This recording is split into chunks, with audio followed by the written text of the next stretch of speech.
Hello everyone, it's Boxing Gossip here, and today I'm joined by my good friend Jet, Jet who runs the Boxing Discussions YouTube channel. Jet, how you doing?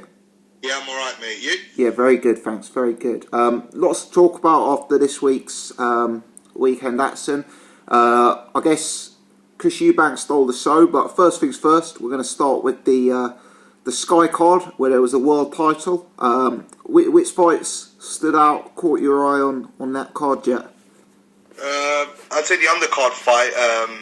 Obviously, Edges came back, I know that, but Luke Campbell was probably the most interesting fight for me. For me, it was not so much that the opponent or anything. I know Gary Sykes actually beat Crawler twice, got a split decision against Terry Flanagan, and he beat Tommy Coyle as well. But it wasn't so much the opponent for me. It was more how Campbell was going to come back, how he was going to look, if he was going to look, devastating as he was before the Mendy fight. Any changes with the new trainer, Jorge Rubio. And, we couldn't really gauge. I mean, Sykes went out in 2 rounds. No fault of his own. Maybe Campbell was just, a level above him in boxing terms. But I really want to see where he can go from here. He's good, but as I always say, I always mention in the live shows that for me, he hasn't adapted well to the pro ranks. He's still very much an amateur scoring fighter. He's, he uses the jab and then he comes in with the combinations just to catch the eye, and then, the opponent will catch him, and he does really relatively the same thing. The thing that really, as I said before, the thing that really worries me is that Mendy, I know he's a big, strong, durable 135 and 140 contender, is that he had no power, had no respect for Luke Campbell's power, and that's what really, really worried me. And against the top of the lightweights, I mean, Linares has been stripped. I think Dejan Zlotikanin is fighting for the WBC title. He beat Burns over in Scotland quite a while ago, so he's fighting for the vacant title with another undefeated Italian dude. They're fighting for that title, so Linares faces the winner. I don't know how he would fare against those guys.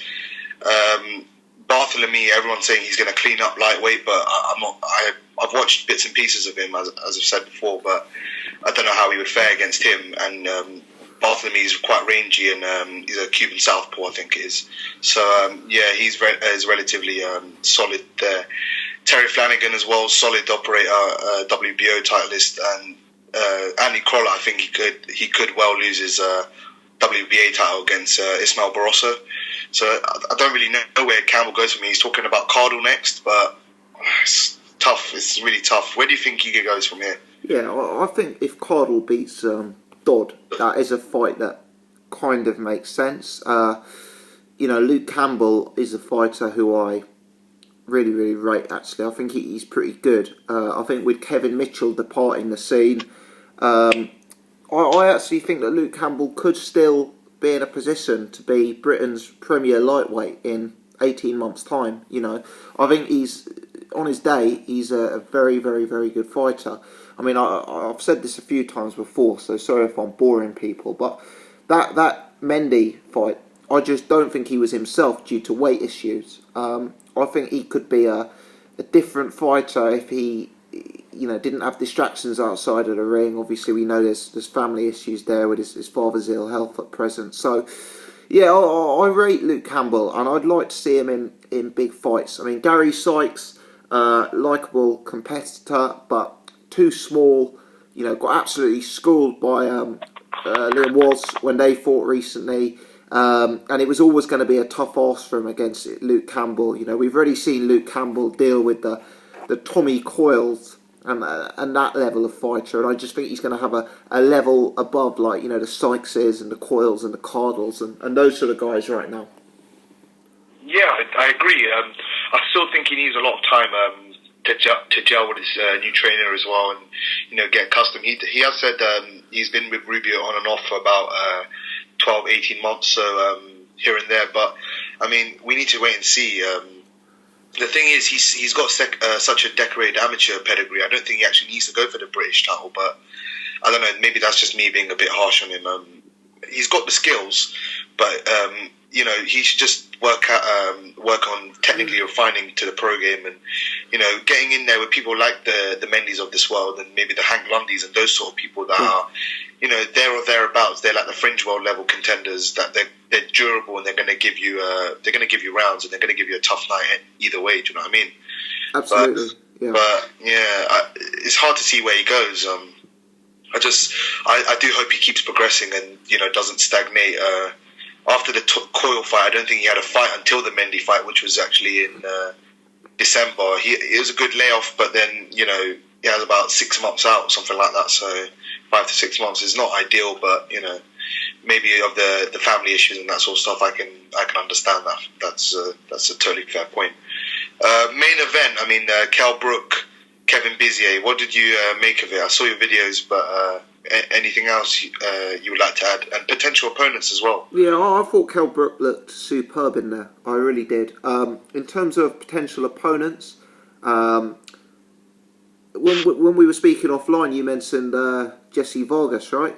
Yeah. Don't be surprised if Eddie Hearn wheels out Jesse Vargas in 3 months' time as the top 5 welterweight pay-per-view superstar Mexican warrior Jesse Vargas. Don't be surprised to see that whatsoever, because where he can go in the welterweight division, it's the Pacquiao Bradley winner, it's the Porter Thurman winner, or it's Danny Garcia, and I don't think any of those fighters, with the possible exception of Tim Bradley, would even contemplate coming over to the UK. And the funny thing is, I don't really see natural matchups for Kell at £154. I mean, the only obvious one is Liam Smith. But a lot of these fighters, the Andrades, the Charlos, they're not big names. That's bringing in a huge risk to Kell Brook for very limited reward. So he's in a real tough place for opponents. And Jesse Vargas maybe is a realistic option then. Yeah, I mean, Vargas as well, he'll be cheap to bring over. Yeah. He's not going to break the bank for Eddie Hearn. He's got a world title, so a chance to unify for Kell. And, it's a name more than anything. Jesse Vargas just beat Saddam Ali. Saddam Ali was highly rated in the States.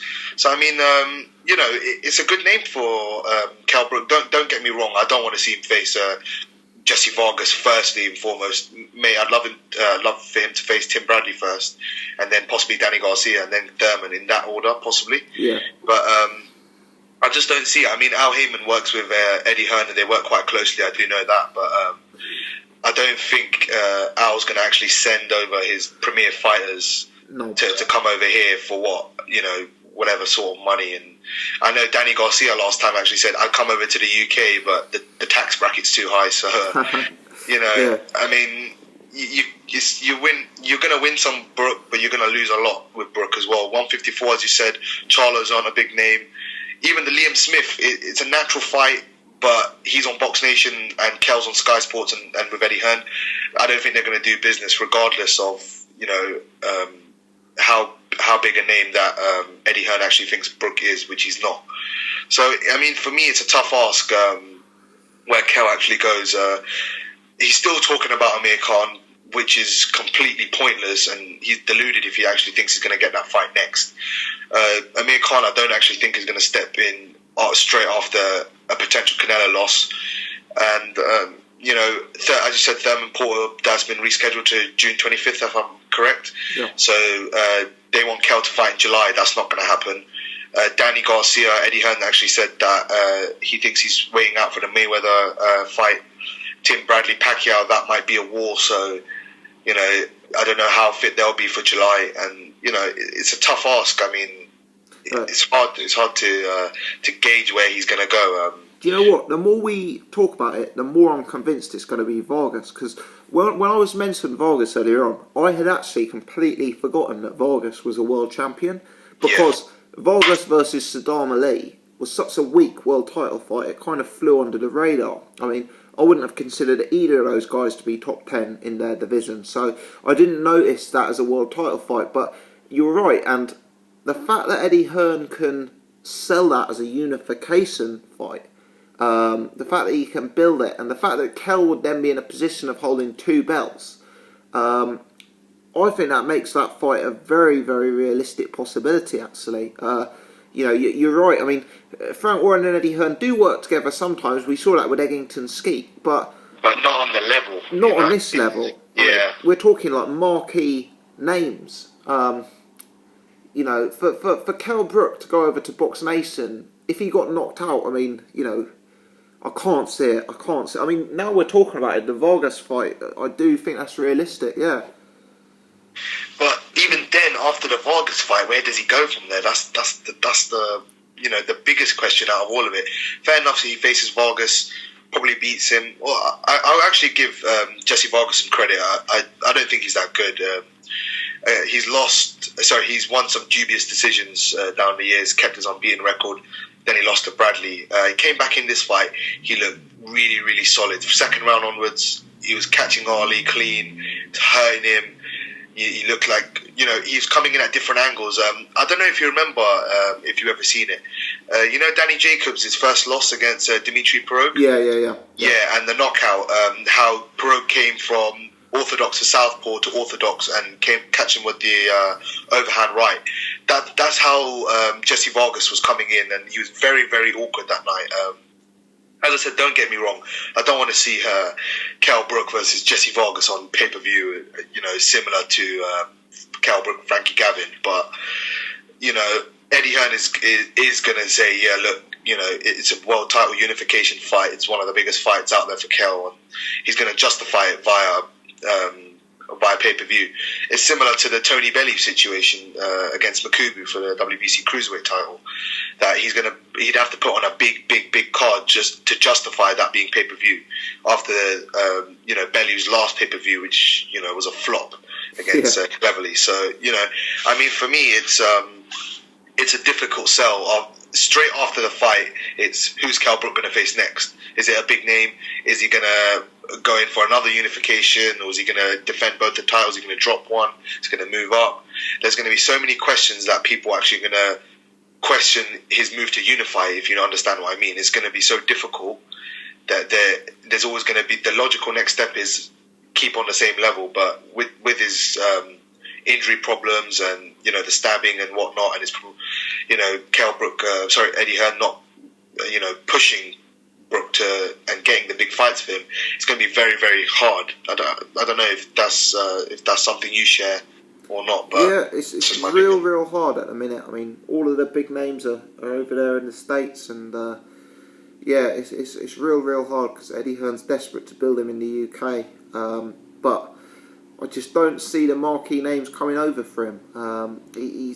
Kell Brook's good, but he's not a superstar, is he? He's not like coming over to face Anthony Joshua, where you get a huge payday and a huge global interest. You're not getting that with Kell Brook. So, I think Kell Brook is maybe one of these things where he's almost too good to be an appealing prospect to come over, and he doesn't have the money associated with him. So it's a very, very tough job for Eddie Hearn. It really is. And maybe it's too tough a job for anyone in the UK. Maybe Kell Brook needs to look internationally, full stop, to move himself forward. But we shall see. And when it is announced, Jet and I will most certainly be posting videos to discuss it. But cool. Thanks for watching this section, guys.